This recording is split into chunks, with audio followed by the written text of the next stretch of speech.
Just give me a chance, Ira. Oh, Tom. And Gordon. Well, think of finding you here. Yes, think of that. Mrs. Wayne was so kind as to invite me. How sweet of her. Irene, you look tired. Why don't you sit down? Oh, thank you. You're looking better, Lucy. Only 2 pounds better. But it's becoming. Thank you. Have you a light scoring?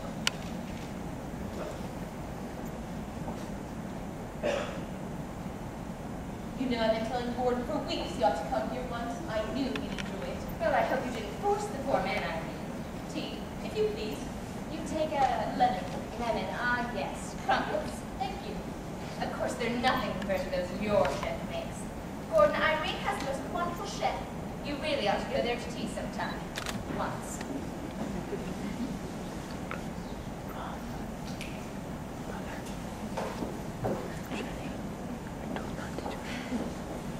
Well, this is cozy, isn't it? Gordon, have you a light? Nobody ever asked me for a light. I got one right here. Really, Lucy, it must be frightening for you to do this sort of thing. These terrible crowds. People who don't care anything about you, nor you about them. Politics would simply kill me, but then I'm too sincere. Well, it seems you've been taking an interest in politics lately, Irene. I saw you lunching with old Senator Taylor yesterday. You were having a wonderful time. Oh, were you there? As a matter of fact, so was he. I've never seen him so captivated. Really, I envy your knack with older men. Where is that husband of yours? He didn't come with you, did he? No, Carter's busy. He's running a minority opinion.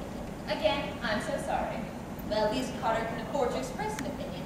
The bench is permanent. Yes, that must be such a comfortable feeling for you, Irene.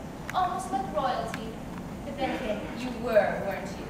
What was that fascinating little country you lived in?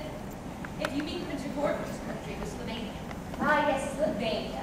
Gordon, Irene had the most beautiful crest and a gorgeous crown and unicorn sitting on sweetbreads or something. At least that's one thing you got out of it anyhow, Irene. That crest. I remember when we went to that place at Middleburg, how beautiful it looked on the bed linens. Of course, it left welts in the funniest places. Well, so this is where you all are. Hello, everybody. Hello, Irene. Stephen, you're looking handsomer every day. Well, you couldn't look more handsome. Stephen! Hello, Senator. I'm glad to see you. Secretary. My wife tells me you made a very fine speech this afternoon, Senator. I'd like to read it. It really was superb. I was so glad I happened to be there to hear it. Yes, you were London, weren't you? Wasn't I? I don't know how I happened to drop in just today. Intuition, I guess. Almost psychic, wasn't it? I should think Stephen could make you such a gift. A clairvoyant in the family. You mustn't take it too seriously, Irene. It's just a gift in here. Thank you, dear. Well, Gordon and I must be going. We're driving over into Maryland, to the Hendricks. Oh. Come, Gordon. I didn't have a chance to tell you. There's plenty of time, isn't there? I'm afraid not. You know Senator Hendricks wants to speak to you before the others get there. It's rather important. Well, then you'd better start now, Gordon, because sometimes Irene's car breaks down. Are you ready? Yes, if you think Mrs. Wayne is going to show me some old photographs. Oh, not really. Dragging out the memoirs again, Lucy. My life and times in the White House. Well, you can see those anytime. Can't you, Lucy? They're always on exhibition. Then, if I may come again. Maybe, Irene. Of course. Thank you. I wouldn't dream of his missing those photographs. You and Bloomers playing basketball, riding piggyback on dear old Grandpa. Well, goodbye, everyone. We simply must run. Goodbye, Lucy. Goodbye. You know, you're so fortunate to have passed, my dear. It gives you something to talk about. Well, Gordon, you must run. We're very late.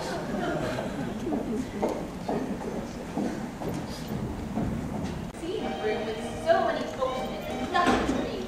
In red and verses and the state of Michigan. And this, bird in a phone booth. Oh, I know. It releases you. Oh, I'm sorry, my dear. I don't want the paper.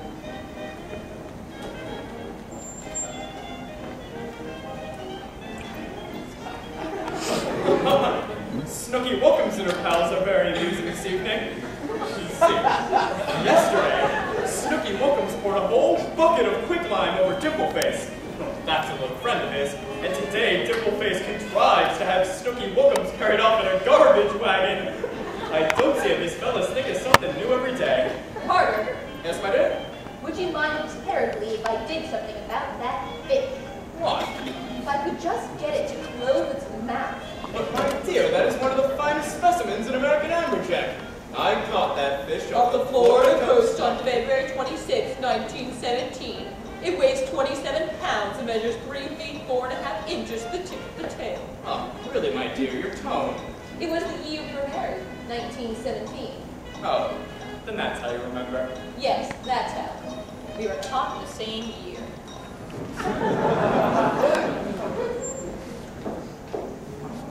Ah, Bleecker. Yes, sir. Last night, my Ovaltine, it was not hot. I wish that you'd always had it very hot. I'm sorry, sir. Quite all right, Bleecker. What time do you have? 5 minutes to 8, sir. Yes, that agrees with mine. Bleecker, Yes, ma'am. will you let me know as soon as the car is here? Yes, ma'am. And if Senator Keene telephones, tell him I'm stopping at the Racket Club for him. Yes, ma'am. Aren't you going out a great deal lately, my dear? What else should I do? Stay home? I do not consider that a becoming response to a courteous question. Besides, you know George Mason is coming here tonight. George Mason? Why on earth should I stay home to see George Mason? Well, because he seemed to make a point of it. I can't imagine what his errand would be. He was very mysterious about the whole thing. Probably wanted to tell you about some fish he caught. I'm sorry, Carter, but I've made other plans. That's quite all right, my dear. Oh, 2 cups of coffee, it'll keep you awake. I hope to God it does, until the car comes. My stomach seems to be getting worse and worse. Well, you will rush through your dinner and make me rush through mine, all to get to your radio by 8 o'clock. Oh, well, surely, my dear, you do not expect me to miss the whoops, Stanley. 7 o'clock? No civilized person dines before 7 o'clock, and it completely spoils the servants. It is not my early dining that is giving me my bad stomach. It's that fried food prepared by that chef of yours. I will never be any better until you get rid of him. Carter, we've been over this 1,000 times. He goes straight back to Lucy Wayne, and I'm not going to let her have him. That's it. Fried food's been giving me my bad stomach. Not the whoops, Stanley. I shouldn't eat anything fried. Carter! I'm going to Middleburg over the weekend, to the Anthonys. What's that? I'm going to spend the weekend with the Anthonys in Middleburg. Oh, this weekend? But Saturday's the Chief Justice dinner. Oh, what of it? What of it? Well, we must go there together. There are 2 places we must always go together. The Chief Justice and the White House. The Chief Justice's dinners bore me to death. Habeas corpus and you're home by 10:30. And the Anthonys are having a very amusing crowd. That's beside the point. The Chief Justice is the Chief Justice.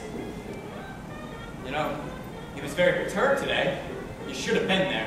Henshaw contended that a judgment made in the business of servitude is not valid in a judgment made in the business of persona.